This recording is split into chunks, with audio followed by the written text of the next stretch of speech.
एक नगर में एक राजा रहता था। उसकी हुकूमत पूरे नगर में चलती थी। एक दिन उसने सोचा, मेरे पास सब कुछ है सिवाय परमात्मा के। मैं परमात्मा को पाना चाहता हूँ। पास ही में साधु है, मैं उनके पास जाता हूँ। राजा साधु के आश्रम में गया और साधु से कहने लगा, साधु जी प्रणाम, मैं परेशानी में हूँ, कृपया हल निकालिए। तो उस आश्रम के प्रधान साधु ने कहा, हाँ बोलो बेटा, क्या परेशानी है तुम्हें? साधु जी, मेरे पास सब कुछ है, लेकिन अब मेरी इच्छा परमात्मा को पाने की है।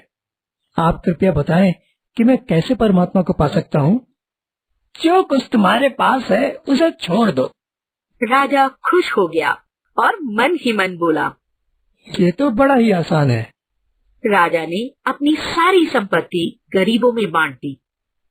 वह बिल्कुल भिखारी बन गया और साधु के पास जाकर बोला, साधु जी, जो कुछ भी मेरे पास था वो सब मैंने गरीबों को बांट दिया।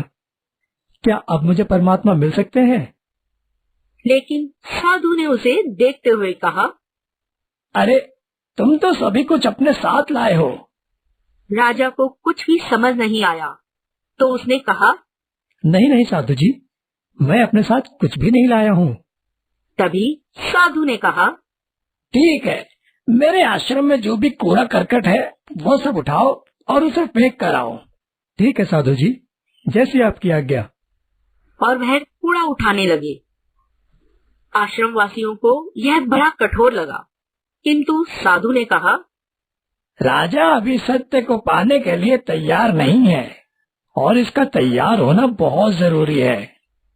कुछ दिन बीतने के बाद आश्रम वासियों ने साधु से कहा, अब तो राजा काफी समय से कठोर काम कर रहा है, अब समय आ गया है कि उसकी परीक्षा ली जाए।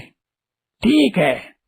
थोड़े समय बाद साधु ने राजा से कहा, राजा, अब समय आ गया है तुम्हारी परीक्षा लेने का। तुम कूड़े की टोकरी उठाओ और जाओ गांव के बाहर कूड़ा फेंक कर आओ। ठीक है साधु जी। अगले दिन राजा ने सर पर टोकरी उठाई और गांव के बाहर कूड़ा फेंकने जाने लगा, तो रास्ते में एक आदमी उससे टकरा गया। राजा बोले, आज से 15 दिन पहले तुम इतने अंधे नहीं थे जो आज मुझसे ऐसे टकरा गए। साधु को जब पता लगा तो साधु ने राजा से कहा, राजा जी, मैंने कहा था ना, अभी समय नहीं आया है। राजा अभी भी वही है। राजा मन ही मन सोचने लगा, मैंने ऐसी गलती क्यों की? क्यों उस आदमी को ऐसा कहा? आइंदा से ध्यान रखूंगा। कुछ दिन बाद राजा टोकरी लेकर गांव की तरफ जा रहा था। तभी एक राही जो वहां से गुजर रहा था राजा से टकरा गया।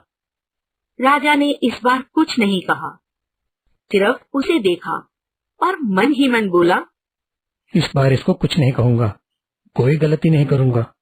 तभी राहगीर ने पूछा, क्या हुआ, क्यों टकरा गए? नहीं नहीं, कुछ नहीं। फिर भी आंखों ने जो कहना था कह दिया।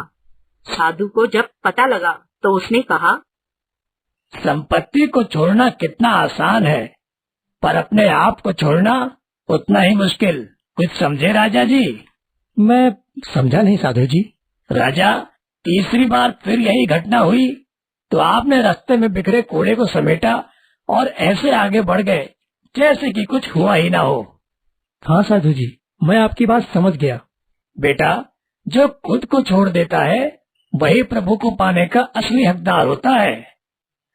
हाँ साधु जी, मैंने सब कुछ त्याग दिया था, लेकिन अपने आप को बदल नहीं पाया। जिस दिन मैं अपने आप को बदल लूंगा उस दिन भगवान को पा लूंगा। राजा को साधु की बात समझ आ गई थी। अब वह हर रोज परमात्मा को पाने की कोशिश में लगे रहते। इस कहानी से हमें यह शिक्षा मिलती है, हमारा जिंदगी में कुछ भी हासिल करने के लिए विनम्र और दयावान होना आवश्यक है।